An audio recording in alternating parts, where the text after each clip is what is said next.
Assalamualaikum warahmatullahi wabarakatuh. Jumpa lagi dengan saya Rusi atau Sri Rusiati yang akan melanjutkan penyampaian materi tentang akuntansi perusahaan jasa, di mana kali ini akan membahas laporan keuangan dan tahap akhir penyusunan laporan keuangan perusahaan jasa. Laporan keuangan atau financial statement yaitu laporan yang meliputi neraca, laporan laba rugi, laporan perubahan posisi keuangan seperti laporan arus kas atau laporan arus dana, beserta catatan dan laporan lain serta materi penjelasan yang merupakan bagian integral dari laporan keuangan. Bentuk-bentuk laporan keuangan yang pertama, laporan laba rugi atau income statement. Yang kedua, laporan perubahan modal atau capital statement, laporan laba ditahan atau return earning. Yang ketiga, neraca atau balance sheet. Yang keempat, laporan arus kas atau cash flow statement. Nah, untuk neraca lajur, bentuk laporan keuangannya pada prinsipnya hanya ada 3, yaitu laporan laba rugi, laporan perubahan modal atau laporan laba ditahan, dan neraca. Sedangkan untuk laporan arus kas masih memerlukan data pendukung lainnya, yaitu laporan keuangan periode sebelumnya untuk dibandingkan dengan periode yang berjalan, sehingga laporan arus kasnya bisa dibuat. Laporan laba rugi yaitu laporan keuangan yang menggambarkan kinerja perusahaan untuk memperoleh laba dalam suatu periode tertentu. Nah, di dalam laporan laba rugi meliputi apa saja? Penghasilan atau income dan beban atau expense seperti yang sudah saya sampaikan di pertemuan-pertemuan sebelumnya. Bentuk-bentuk laporan laba rugi ada 2. Yang pertama adalah laporan laba rugi bertahap atau multiple step, yaitu suatu bentuk laporan laba rugi di mana ada pemisahan antara pendapatan usaha atau biaya usaha dengan pendapatan atau biaya di luar usaha. Yang kedua, laporan laba rugi satu tahap atau single step, yaitu suatu bentuk laporan laba rugi di mana tidak ada pemisahan antara pendapatan usaha atau biaya usaha dengan pendapatan atau biaya di luar usaha. Nah, untuk perusahaan jasa yang dipakai adalah laporan laba rugi satu tahap atau single step. Ini perlu diingat. Saya akan memberikan contoh laporan bentuk laporan laba rugi di antara multiple step dan single step. Kita lihat dulu untuk laporan bertahap atau multiple step. Di sini terjadi pemisahan antara pendapatan usaha, biaya usaha, dengan pendapatan dan biaya di luar usaha. Pendapatan usaha dan biaya usaha ditaruh di atas. Pendapatan atau biaya di luar usaha ditaruh di bawah. Setelah itu ditambah atau dikurangkan sehingga menghasilkan laba atau rugi bersih. Sedangkan bentuk satu tahap atau single step bisa kita lihat di sini tidak ada pemisahan antara pendapatan atau biaya usaha dengan pendapatan atau biaya di luar usaha. Kita lihat semua pendapatan dikelompokkan di atas jadi satu, baik pendapatan usaha maupun pendapatan di luar usaha. Setelah itu dijumlahkan atau ditotalkan. Begitu juga biaya. Semua dijadikan satu, baik biaya usaha maupun biaya di luar usaha, dan dijumlahkan. Pendapatan dikurangi biaya akan menghasilkan laba atau rugi bersih. Saya akan memberikan contoh bentuk laporan laba rugi dari hasil neraca lajur di pertemuan sebelumnya, yaitu Askia Dekorator, laporan laba rugi per 31 Desember 2010. Di sini ada pendapatan, ada biaya, sehingga menghasilkan laba bersih 3.228.000 seperti yang ada di neraca lajur pertemuan sebelumnya. Laporan keuangan yang kedua adalah laporan perubahan modal atau capital statement, yaitu laporan keuangan yang menyajikan informasi mengenai perubahan modal perusahaan karena adanya operasi perusahaan pada suatu periode akuntansi tertentu yang biasanya 1 tahun. Bentuk laporan perubahan modalnya dapat kita lihat. Di sini harus ditulis dulu modal awal 1 Januari berapa, ditambahkan atau dikurangi dengan laba rugi bersih yang diperoleh. Setelah itu baru dikurangi dengan private sehingga menghasilkan modal akhir per 31 Desember. Saya juga akan berikan contoh dari neraca lajur yang sudah dihasilkan tentang laporan perubahan modal ini, yaitu untuk Askia Dekorator. Modal awal 1 Januari 30 juta yang tertera di saldo awal.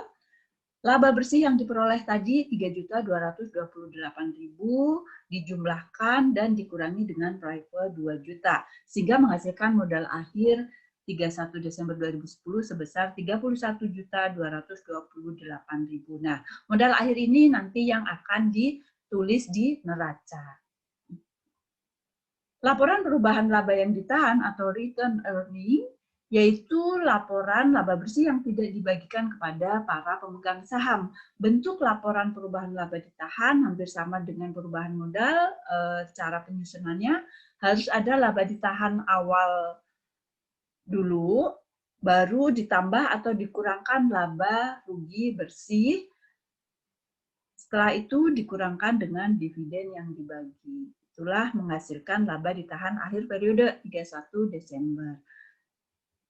Laporan keuangan yang ketiga adalah neraca atau balance sheet, yaitu laporan keuangan yang menggambarkan posisi keuangan perusahaan. Kalau tadi laba rugi menggambarkan kinerja perusahaan, kalau neraca menggambarkan posisi keuangan perusahaan yang meliputi aktiva, kewajiban atau utang, dan ekuitas atau modal suatu unit usaha pada saat atau periode tertentu.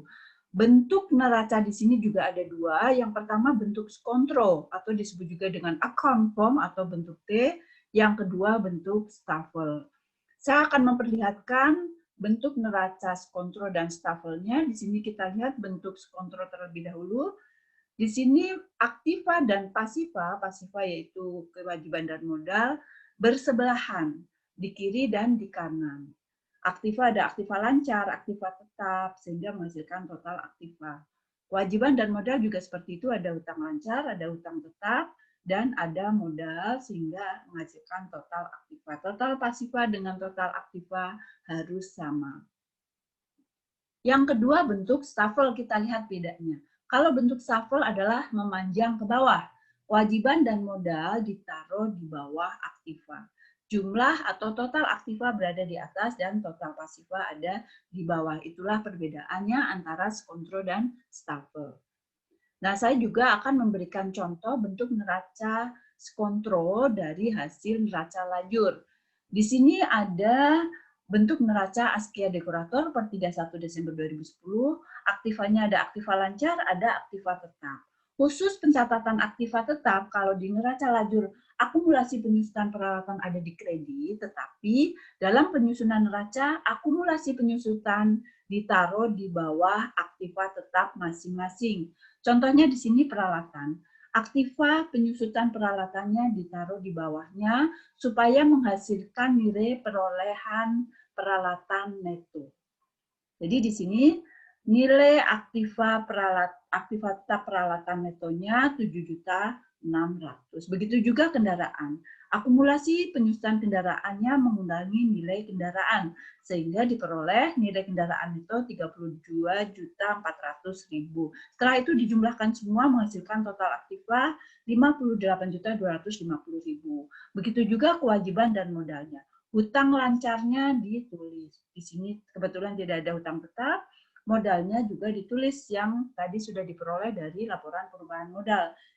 Sehingga menghasilkan total pasiva sama 58.250.000.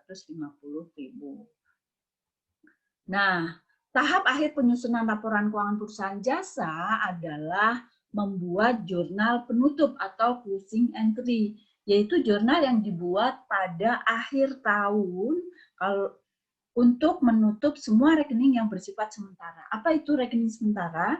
Yaitu rekening-rekening yang hanya berlaku satu periode akuntansi, meliputi semua rekening yang tercantum dalam laba rugi, yaitu apa? Pendapatan dan biaya, dan yang menyangkut private.